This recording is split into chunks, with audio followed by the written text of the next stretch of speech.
All right, let's dive right into this explainer on the 1999 Kargil War. Now, this was not just your average border skirmish. We're talking about an unprecedented, high-altitude conflict fought between two newly nuclear-armed nations, India and Pakistan. The stakes were quite literally astronomical, the battlefield was arguably one of the deadliest environments on the planet, and the geopolitical shockwaves, well, they were felt all around the globe. To map this all out, we'll be looking at the roots of the conflict, the silent infiltration, India's tri-service retaliation, the recapturing of the high peaks, and finally the geopolitics and aftermath. Section 1. The Roots of Conflict. The Historical Path to War. To really grasp this, we have to rewind a few decades and look at the escalating tensions. Back in 1971, the Indo-Pakistani War resulted in the creation of Bangladesh and the massive surrender of 93,000 Pakistani troops, and according to our sources, this historical defeat deeply impacted a Pakistani military officer named Pervez Musharraf, essentially planting the seeds for future retaliation. The rivalry only deepened during the 1984 Siachen Glacier conflict, but then things hit an absolute boiling point in May 1998 when both nations successfully tested nuclear weapons, literally just days apart. Terrified of a catastrophic nuclear fallout, Indian Prime Minister Atal Bihari Vajpayee famously took a bus across the border in February 1999 to sign the Lahore Declaration with Pakistani Prime Minister Nawaz Sharif, completely aiming for peace. But here is where things get wild. There was this stark, almost unbelievable contrast unfolding. Publicly, you had these diplomatic handshakes, 21-gun salutes, and treaties of friendship. But covertly, in the shadows, a massive military mobilization was underway. General Pervez Musharraf, who became the Pakistani army chief in 1998, had been secretly planning Operation Badr. He actually initiated this vast military infiltration without even informing his own prime minister. So he's actively preparing for war at the exact same moment peace is being promised on the world stage. Section 2. The Silent Infiltration, Operation Badr, and the Breached LOC. So what was the actual plan here? Make no mistake, this wasn't some random skirmish, it was highly strategic. Pakistan's primary objective with Operation Badr was to capture National Highway 1A.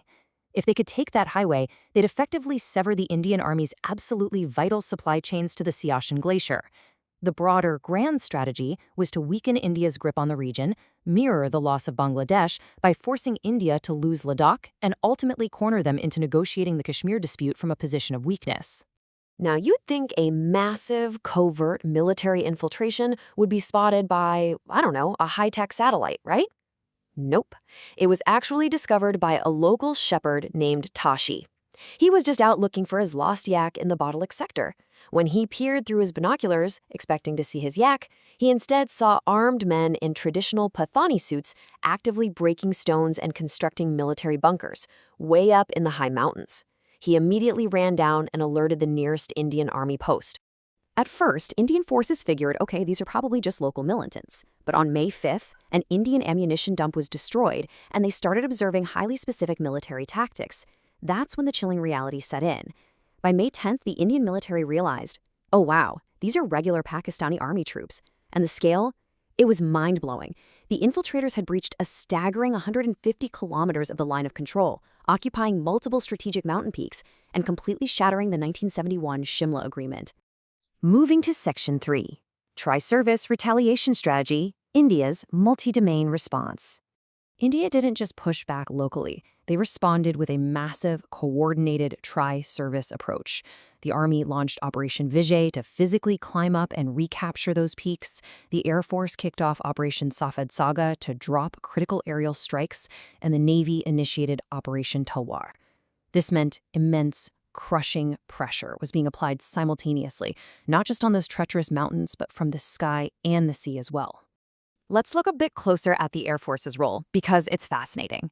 Operation Safed Sagar launched on May 26th. Prime Minister Vajpayee gave an absolutely strict order. Under no circumstances was the Air Force to cross the line of control. Flying fighter jets in that thin, treacherous mountain air is incredibly dangerous. But they managed it, using MiG-21s, 23s, and 27s, along with Mirage 2000s dropping precision laser-guided bombs on enemy bunkers. And we have to talk about the human element here. Pilots like Gunjan Saxena, famously known as the Kargil Girl. She became the very first female pilot to fly in a war zone, risking her life daily to airdrop supplies and evacuate the wounded. Meanwhile, out in the Arabian Sea, the Indian Navy held a massive advantage. They were 7 times larger than Pakistan's naval forces. Under Operation Tawar, they strategically shifted their eastern and western fleets to blockade Pakistani ports. The pressure was so intense, so immediate, that Pakistan literally had to relocate its oil tankers and warships from Karachi all the way to Makran just to avoid a direct conflict. Without firing a single shot, India successfully cut off essential sea trade and oil supplies, effectively suffocating the enemy's logistics. Section 4. Recapturing the high peaks, the grueling battle for the mountaintops. Back on the ground, the counteroffensive was grueling. Early on, frontal assaults during the day led to heavy losses because, frankly, the enemy had the high ground and could see everyone coming. So, Indian forces adapted.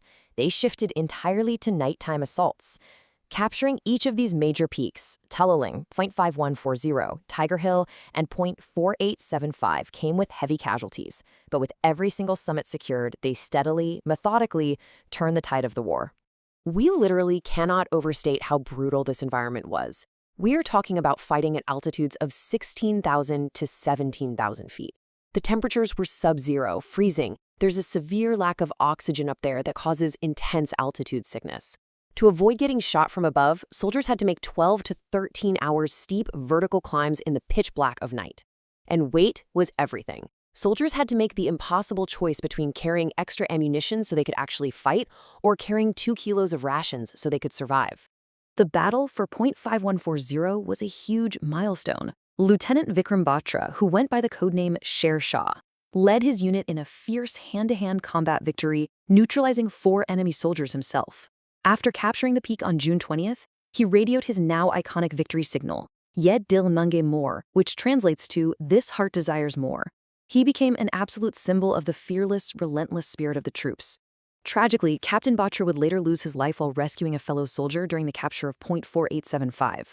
Following that was the legendary capture of Tiger Hill. This was a massive peak that overlooked the entire Dras region. On the night of July 3rd, the Indian Army executed a multi-directional assault. Troops actually used ropes and mountaineering gear to scale a sheer vertical ice cliff in freezing conditions just to take the enemy by surprise. The bravery here was off the charts.